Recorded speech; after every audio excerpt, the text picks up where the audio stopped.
So at this time, are you forming the vision for your career? Exactly. What was the vision for your career? The vision was straight away after I had found myself studying and mastering the dancehall, patois, reggae kind of vibe.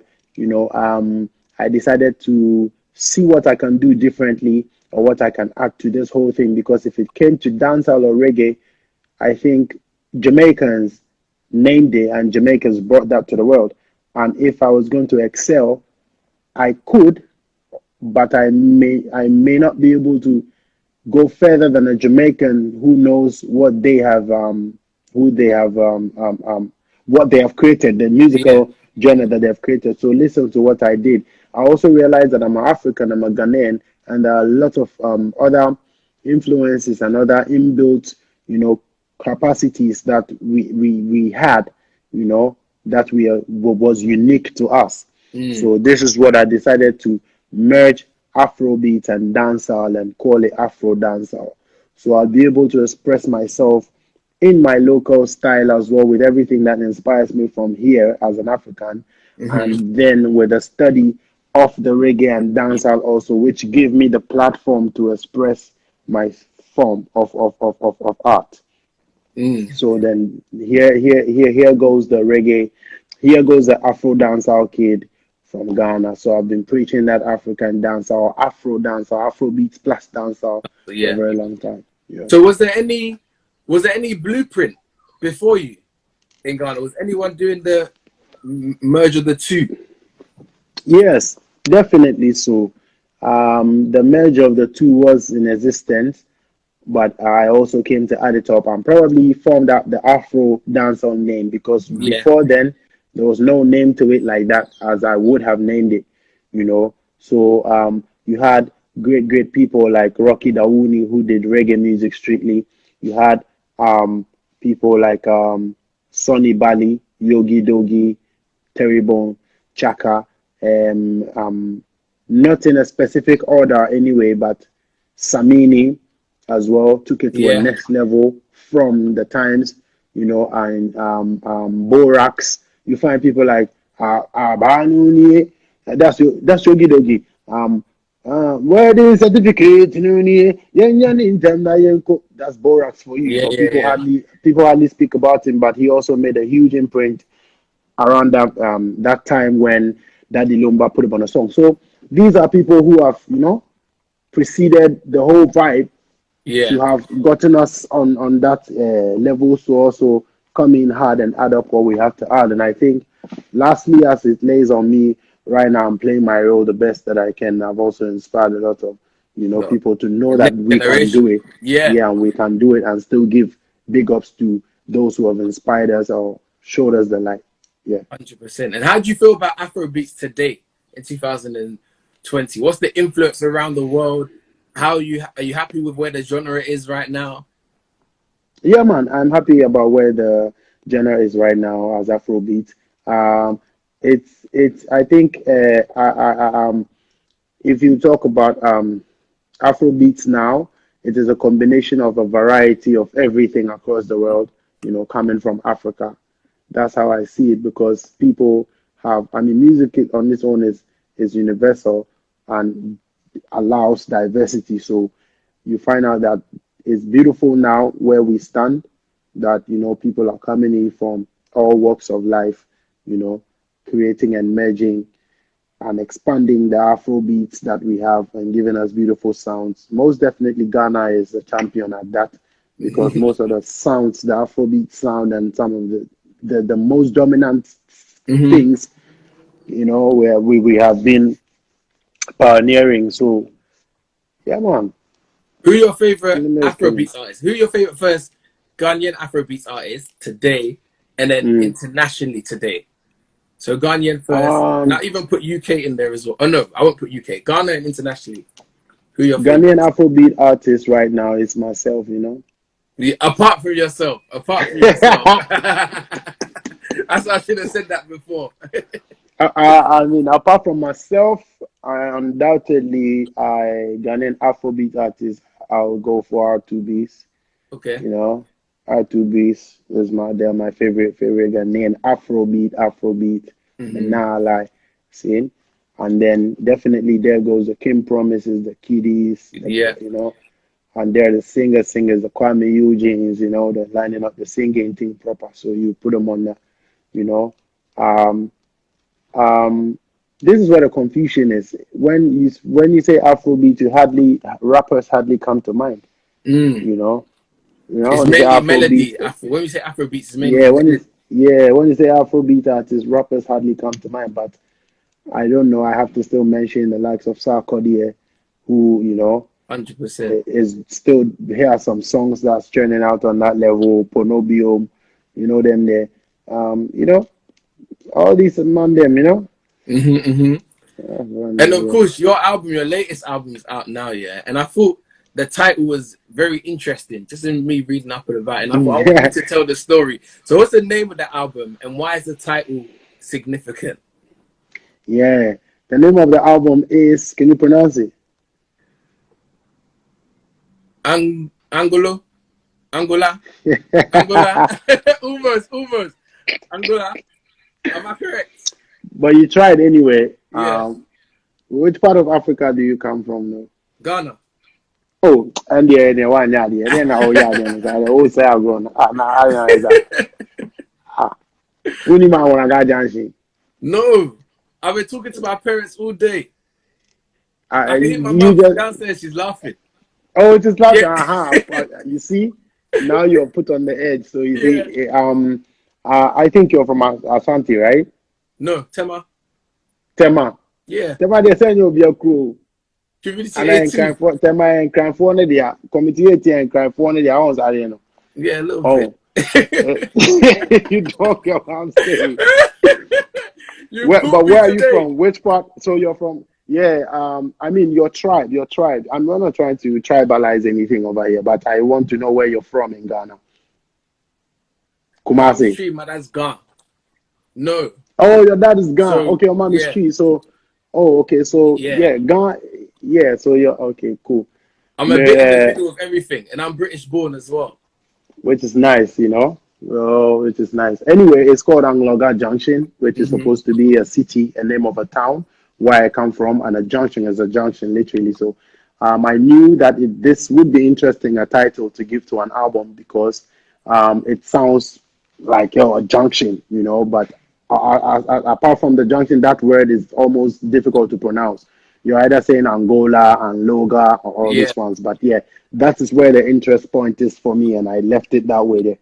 Because the more it gave people confusion, the more I'm going to be asked what you mean. And I'm Mm. going to use that opportunity to explain and tell a story to speak about where we're from. I'm from Angloga and we're spread across the whole of Ghana. And you have a junction, a popular junction in Kumasi or Serikrum, which is called Angloga Junction.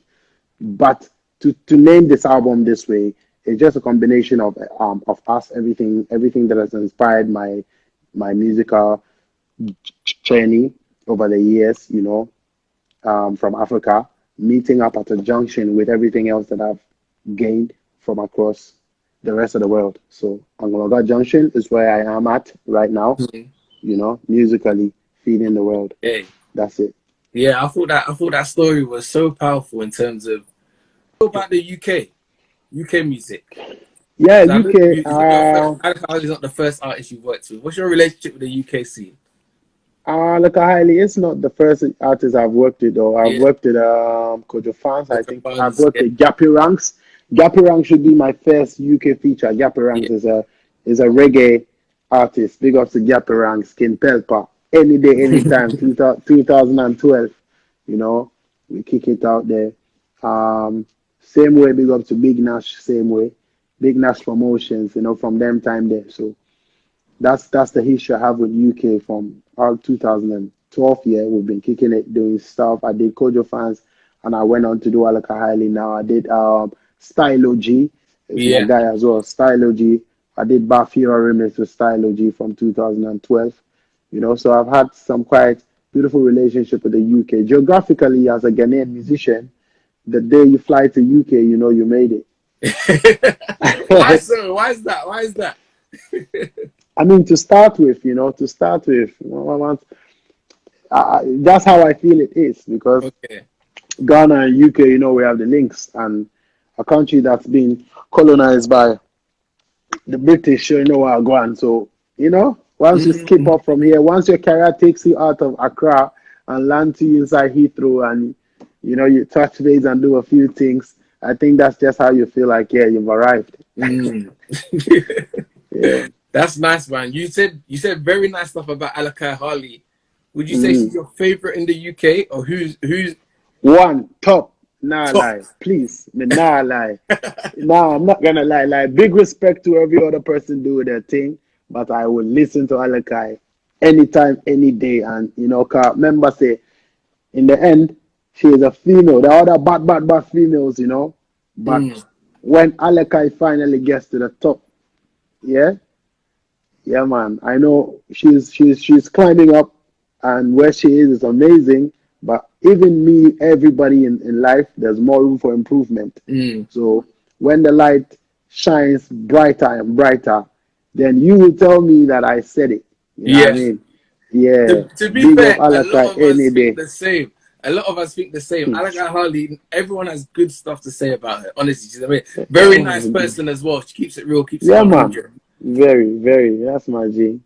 That's Yeah, my see, I G. like you. You've got such experience in terms of all the people you worked with. We haven't even said Beanie Man yet. Do you know, there's so I've never many. said Sean Paul, John Sizzler, Paul, yeah, Calibots. Colin President. There's a lot we haven't Oh, said. But for what do you real, find? lots of artists. What do you find you learn from collaborating, or what's the biggest lessons you've learned from a particular artist?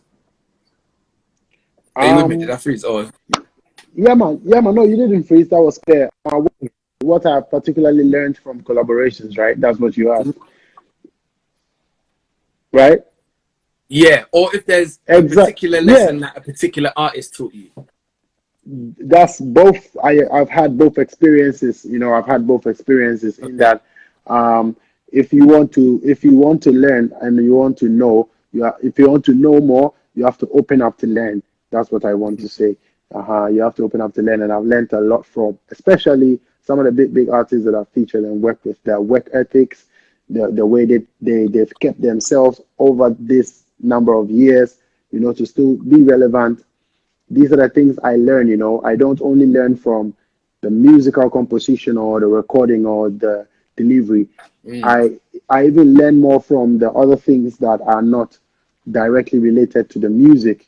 you know those things do guide me a lot, and collaborations I think help because it builds your confidence as well. It tests your voice with other voices Mm. musically, and so in the end, you find out that your voice now, you can be able to fit your voice almost everywhere when you've done some of the some collaborations. Like, Yeah. that's like magic. Your voice finally gets to sync with other voices. So that is what collaboration actually helps to do. It's really important to open up to collaborate. And if you love the song, if you love the sound, go for it. You know, Hmm. that's how I see collaborations. So I don't run away from collabs. I love to even help Chase it. Yeah. people, chase it, help people. Sometimes, you know, that's just how it is. Just be real 100%. to the music, and the music will be real to you. Slightly away from the music now. Obviously, around the world, we're Yeah. seeing a big Black Lives Matter movement, a push from many countries engaging. They say it's the biggest since the civil rights movement. Being from Ghana and seeing your fellow people in the diaspora around the world and how they've been suffering, what's your view on the current Black Lives Matter movement and what you've been viewing in the world? Um, this is a thing that has come to us all. We all are seeing what is going on, except you don't have a phone, except you can't see or you don't watch the news. But Mm. Black lives actually do matter. And Black lives has always been in danger, like endangered, from time till date. You know, when you watch, you could go on YouTube when you check out Goodbye Uncle Tom, 1971 American version. You see These things have been with us from Mm. time, from slavery, from all these ones, you know. And I would not only say that they are suffering because you made a statement. We are all suffering. Black Mm. people are suffering. If one black man suffer, all black people suffer. Mm. If one white man suffer, all white people suffer. So we have to stand up for, we all cannot go extinct in a day. We all cannot die within one day, you know. So if somebody is hurt or somebody is dead, you should feel it and know that yeah, it hurts, and we should find ways to deal with it. I think the topic of racism is not a new thing. The topic of Mm. racism against black people and people of color is now out of hands. It's getting out of hands now, and it's gotten out of hands from a long time till now. That's how I should say. And at every point, we try to raise our voices as black people and people of color to, to shake the world and make them know we're feeling the pain.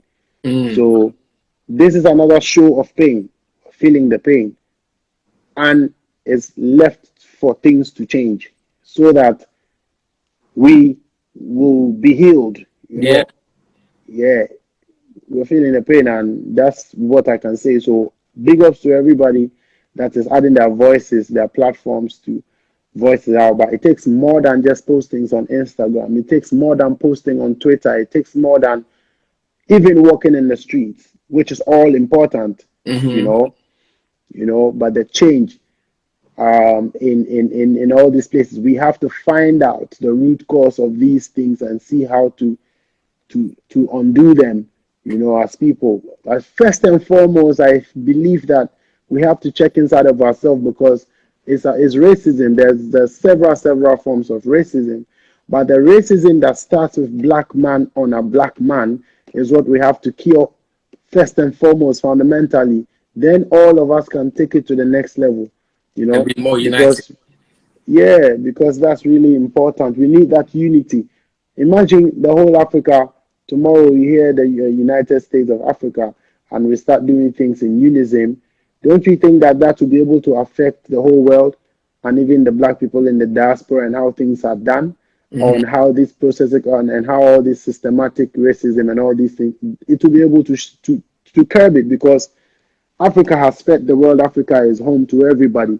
But even us at home, as countries, as people, we're divided, So no matter what, it will be very difficult. You don't expect the people abroad or the black people in the diaspora, the unity of black people in the diaspora, right? Or the togetherness of the black people in the diaspora is important. Mm-hmm. But I think that will rely on the unity of black people on the continent, you Mm-hmm. know?